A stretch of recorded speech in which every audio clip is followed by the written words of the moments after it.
kuncinya bertanya dulu kali ya ke diri sendiri gitu. Perlu nggak sih gue tuh memanjat sosial gitu? Tapi apakah semua kegiatan social climbing ini negatif image-nya?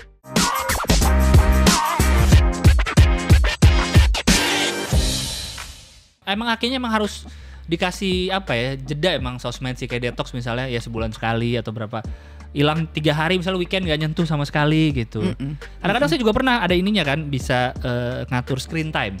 Ya betul. Misalnya di Instagram sehari saya jatahin 2 jam gitu misalnya. Jadi ntar kalau udah lebih dari 2 jam ada notifikasinya tuh. Saya pernah nyoba kayak gitu, cuma ada notifikasi kan bisa di off.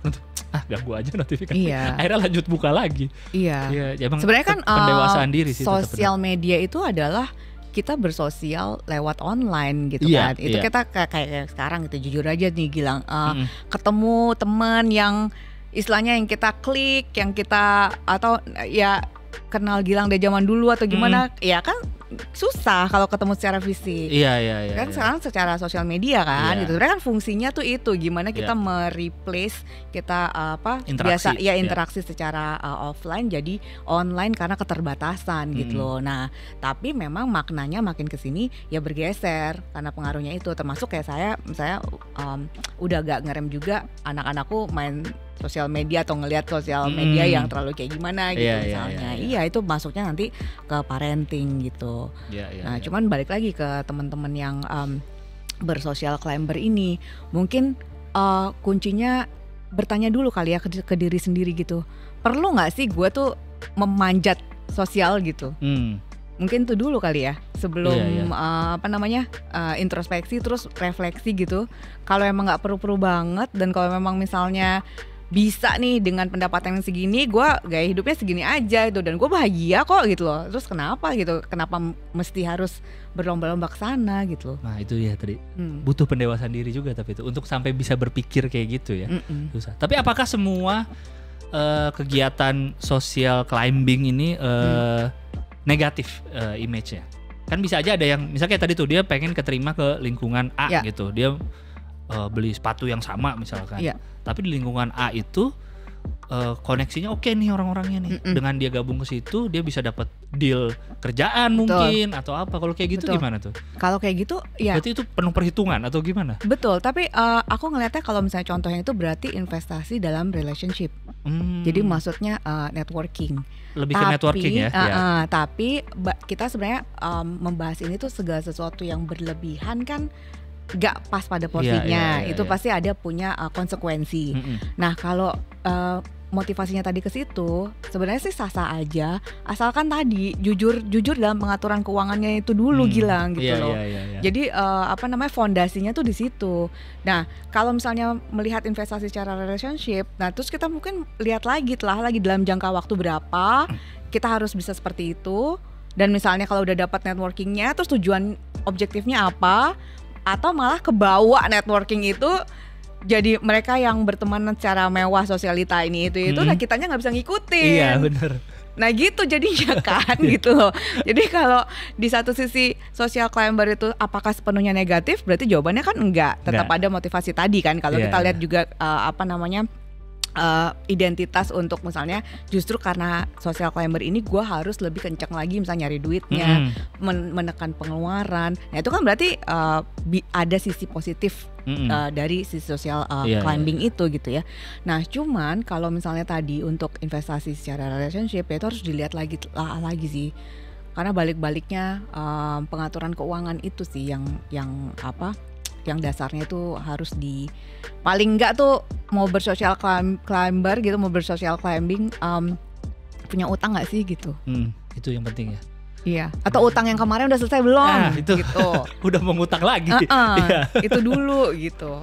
Kecuali kayak ada cicilan ya, misalnya ya, kecuali KPR, ada yang kalau KPR atau KPA kita udah masuknya hutang positif. Jadi itu nggak dilihat sebagai sebagai utang. Maksudnya hutang yang untuk expense, entah kartu kredit, entah apa gitu ya. Yang untuk healing tadi. Nah, itu ya. Untuk nonton konser. Yang mahal-mahal itu. Tapi bukan berarti yang kita omongin ini orang nggak boleh menikmati hidup loh ya. Nggak nggak kayak ini gitu. Ini masalah tadi utang gitu ya. Sehingga utang lagi gitu. Iya, sehingga paling enggak ketika Agustus utang di Juli selesai, Agustus nggak bikin bulan utang baru, September dapat keterangan pikiran. Apa itu keterangan pikiran? Keterangan pikiran itu yang nggak kusut terhadap hal-hal yang lain-lain karena lagi misalnya amit-amit di September misalnya ada resiko kehidupan, tahu-tahu ya kita sakit. Itu tuh. Tahu-tahu misalnya kebutuhan keluarga ada yang mendesak atau apa misalnya gitu. Nah jadi kan kita punya dana cadangan yang kita tadi nggak pakai untuk bayar utang. Dana cadangan itu bisa kita gunain untuk hal-hal yang misalnya emergency. Gitu. Berarti kalau yang 40 30 tadi 40 kebutuhan, 30 biasanya asuransi dan sebagainya, proteksi gitu. Dan 30 lainnya bisa untuk leisure atau apa gitu. 30 ini yang satu lagi yang kedua yang pertama bisa untuk nabung juga, investasi, asuransi segala macam ya. 30 yang terakhir baru untuk kalau untuk yang single ya, kalau misalnya yang menikah kan beda lagi untuk biaya sekolah dan sebagainya. Biasanya 40-nya jadi besar gitu. Kadang-kadang tuh orang seringnya gua gak ada ini nih, gak ada sisa buat nabung, karena biasanya nabungnya dicari misalnya udah dapat gajian nih, bro segini. Nabungnya tuh di terakhir biasanya. Bukan disisihin duluan buat nabung. Yang bener gimana sih, Mbak? Apakah disisihin duluan nih? Misalnya gaji 10 juta, langsung ditaruh tabungan dulu, sebagian baru dipakai buat yang lain, atau pakai sisanya baru ditabung? Jangan menyisakan. Jadi gimana? Emang dari awal udah disisihkan emang untuk nabung berapa gitu ya? Jangan menyisakan. Kalau menyisakan itu ada aja nanti kepake. Sama kayak misalnya habit berapapun duit di dompet pasti habis. Iya benar sih. Bener sih. Jadi mikir ya? Itu Gilang bener apa enggak? Iya benar. Itu tadi social climber, jadi kita ngomongin kamu ini. Enggak sih. Oke. Enggak. Apalagi kalau sekarang bayar kan udah gampang pakai QRIS tuh. Iya. Kan QRIS memudahkan ya, tapi memudahkan dan jadi gampang. Cerak. Betul. Hapus nah biasanya pemerintah hapus. Biasanya cash e-wallet. Nah biasanya yang kayak gini-gini kalau emang disiplin pengaturan keuangan dimulai dari catat pengeluaran per harinya. Jadi walaupun di pengeluaran apapun nanti ketahuan gedenya di mana. Ada teman kerjaku ternyata dia kegedean ngasih tips parkir gitu misalnya. Itu yang nggak kita sadari. Kegedean ngasih tips parkir. Iya. Jadi misalnya pekerjaan dia membutuhkan mobilitas yang tinggi. Nah kadang-kadang dia misalnya kan ngasih tips, ya udah ambil nih Pak 5.000, lama-lama dicatat, wah gede banget ya gitu. Tiap dia parkir dia ngasih tips. Itu ya kan yang nggak kita sadarin. Iya. Kayak gitu. Nah, karena sedikit ngeluarinnya kan. Tapi sering. Nah itu. Gitu tuh. Jadi maksudnya nyatet pengeluaran per hari tuh bener-bener apapun yang dikeluarin hari itu dicatat. Iya. Mau cuma misalnya ngasih udah gitu kan sekarang bisa juga dari handphone punya ada aplikasi. Ada aplikasi yang pengeluaran gitu. Aku pun juga masih berusaha sih. Tapi paling enggak tuh udah mulai. Nah, yang jeleknya adalah orang yang enggak mulai-mulai ini. Gitu. Berarti nah, kalau balik karena enggak mulai-mulai.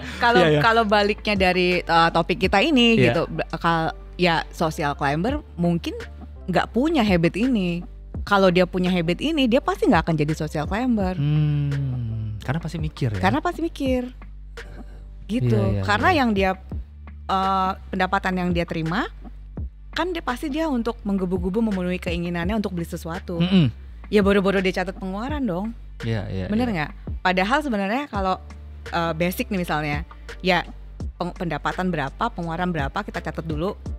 Udah selesai semuanya, nah baru kita ada biaya untuk self reward nggak sih sebenarnya? Iya.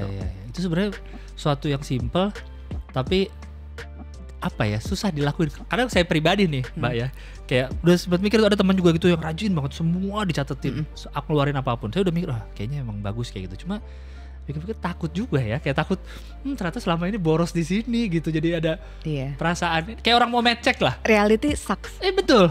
Kayak orang medical check up. Ada orang nggak mau kan karena dia nggak mau tahu kenyataan kalau ada sakit di badannya. Betul. Tapi ini bukan berarti soal mindset. Iya. Kalau lebih bahaya lagi kalau kita nggak catat, kita nggak tahu lubang loophole-nya di mana. Maka bablas. Dari tadi kan kita ininya adalah sesuatu yang berlebihan itu tidak baik. Nah, itu dia. Gitu. Banyak loh obrolan kita hari ini. Iya, Mbak. Saya juga jadi ini kayaknya buat saya nih ya. Ini topik. Tapi banyak yang bisa kita pelajarin hari ini nih. Yang simpel-simpel aja, ngatur duit. Tadi 40-30 yang paling gampang kayak gitu. Terus nyatet pengeluaran ya. Ya, disiplin tiap hari. Disiplin. Ya. Walaupun yang masih anak sekolah yang masih duit dari orang tua juga bisa aja catat pengeluaran. Iya benar. Karena nanti akan create habit dia nanti untuk kalau dia udah punya kedisiplinan itu dewasanya dia nggak susah lagi tuh. Iya.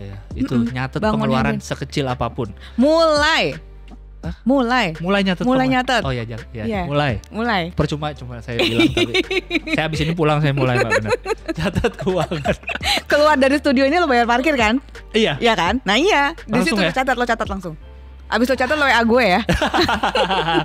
Tapi abis dicatat jangan lupa dicek lagi. Maksudnya kan percuma catat tapi gak ada perubahan. Iya, paling gak kan sekarang kita lagi create habit dulu yang depannya dulu. Berarti abis dicatat langkah selanjutnya cek. Misalnya dalam sebulan ya udah nyatet. Iya, recap. Yang besar di mana gitu ya. Betul. Ntar kelihatan. Ntar nggak nyangka deh yang kita pikir kayak misalnya makan di mana misalnya itu taunya bukan itu gitu. Kayak teman aku tadi dia benar-benar kayak bisa jadi bukan itu ya. Bisa jadi bukan itu. Bukan yang kelihatannya gede di awal ya. Iya. Oke. Yang paling saya takut sebenarnya belanja online, Mbak. Takut kalau dicatetin. Nah, itu yang saya paling takut. Kan karena di beberapa e-commerce kan ada justru diakumulasi sama dia kan. Kamu udah belanja segini bulan ini, kamu dapat diamond levelnya. Malah makin wah aku ingin lebih tinggi lagi itu kan. Itu kan taktik marketing. Iya betul. Saya kena berarti. Iya. Tadi kan ngomongin apa? Pendewasaan diri. Iya. Sekali lagi ya tadi ya, saya ingatin lagi. Pembagian pendapatan, pencatatan pengeluaran, sama yang paling penting dari Mbak Ruth pendewasaan diri. Kontrol diri. Iya. Control what you can control. Nah, lebih baik sudah dewasa dari sedini mungkin gitu. Karena dewasa bukan masalah umur kan, masalah mindset. Ini mindset. Ya kita talking about mindset. Dari uang jajan dari mungkin masih SMP, masih SMA tapi udah punya mindset itu kenapa enggak gitu. Jadi pas udah besarnya enggak akan ngutang untuk hal-hal yang nggak produktif lah kayak gitu ya. Dan bisa membedakan keinginan dan kebutuhan. Membedakan secara clear tadi secara jelas. Iya. Itu menarik. Mungkin aku tambahin sedikit yang summary-nya kalau balik lagi ke topik kita social climber, mungkin kita bertanya dulu ke diri sendiri meskipun ada sisi positif dari si social climber ini, tapi pertanyaannya adalah perlu nggak sih? Nah, do you think you need it? Nah, like gitu. Ini butuh apa ingin? Iya. Coba sekali lagi dipikirkan gadget-gadget yang Anda punya, coba lihat sekeliling tuh. Barang-barang yang Anda beli dari karena tadi tujuannya misalnya untuk ternyata pengen berobat-obat diterima sama lingkungan, kan who knows kita diterima atau enggak. Iya. Kalau ternyata teman-teman lu ninggalin lu, udah dibeli barangnya, nggak diajak main. Kasian. Sama jujur sama keuangannya. Jujur sama diri sendiri sama keuangannya itu ya. Jangan takut. Ini medical check up ke keuangan sendiri jangan takut gitu. Biar tahu ada penyakitnya apa enggak. Jangan nanti pas sudah. Itu ngomong ke diri sendiri kan? Betul. Ini makanya saya ngomong ke kamera. Biar saya bisa melihat diri saya di situ tuh ada tuh bayangannya. Biar nanti gak pas umur 60 Gilang, umur 60 gak bingung. Baru terima kasih banyak ya. Thank you. Terima kasih banyak atas. Semoga bermanfaat ya. Pencerahannya bermanfaat sekali pasti. Harusnya sih bermanfaat ya. Harusnya sadar. Jangan baru nonton setengah terus kerasa realitanya ketampar dimatiin sama dia. Ya jangan dong. Ini gua banget gak matiin gitu. Jangan dong. Jangan. Tonton sampai habis ini karena sangat mencerahkan ya. Terima kasih sekali lagi ya Mbak Ruth. Terima kasih banyak. Berbincang-bincang di Do It. Mantap.